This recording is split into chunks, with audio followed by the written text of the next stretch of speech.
Road ప్రయాణంలో ఎప్పుడు ఏం జరుగుతుందో ఎవరు ఊహించలేరు. కానీ ఒక్కొక్కసారి డ్రైవర్ చూపించే సమయస్ఫూర్తి వందలాది కుటుంబంలో చీకటి నింపకుండా కాపాడుతోంది. తాజాగా ప్రకాశం జిల్లాలో అలాంటి ఘటనే జరిగింది. ప్రయాణికుల ప్రాణాలకు యముడు అగ్ని రూపంలో దూసుకొచ్చాడు. కానీ ఆ డ్రైవర్ దేవుడిలా మారి వారిని కాపాడాడు.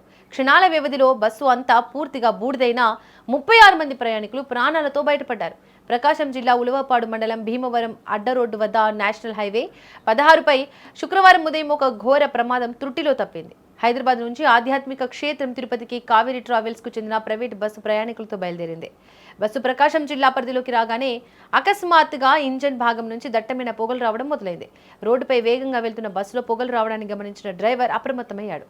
వెంటనే బస్సును రోడ్డు పక్కకు ఆపిన డ్రైవర్ సీట్లలో నిద్రిస్తున్న ప్రయాణికులను హుటాహుటిన కిందకు దిగిపోవాలని సమాచారం అందించాడు. దాంతో బస్సులో ఉన్న 36 మంది ప్రయాణికులు ప్రాణభయంతో కిందికి పరుగులు తీశారు. ప్రయాణికులంతా కిందికి దిగిన కొద్దిసేపటికే బస్సులో ఒక్కసారిగా మంటలు చెలరేగాయి. చూస్తుండగానే మంటలు బస్సు మొత్తం వ్యాపించాయి. దట్టమైన పొగలు, మంటలతో బస్సు ప్రయాణికుల కళ్ల ముందే పూర్తిగా తగలబడిపోయింది. ప్రమాదం గురించి సమాచారం అందుకున్న అగ్నిమాపక సిబ్బంది ఫైర్ ఇంజిన్తో ఘటనాస్థలికి చేరుకున్నారు. వారు తీవ్రంగా శ్రమించి మంటలను పూర్తిగా అదుపులోకి తీసుకొచ్చారు. కానీ అప్పటికే బస్సు పూర్తిగా అగ్నికి ఆహుతై అస్థిపంజరంగా మారింది.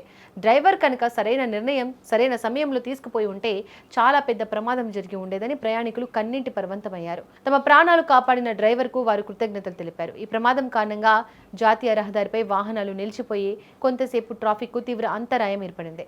సమాచారం అందుకున్న పోలీసులు అక్కడికి చేరుకొని ట్రాఫిక్ ను క్లియర్ చేశారు. ఈ ఘటనపై పోలీసులు కేసు నమోదు చేసి షార్ట్ సర్క్యూట్ వల్ల ప్రమాదం జరిగిందా లేదా మరేదైనా సాంకేతిక లోపం ఉందా అనే కోణంలో దర్యాప్తు చేస్తున్నారు.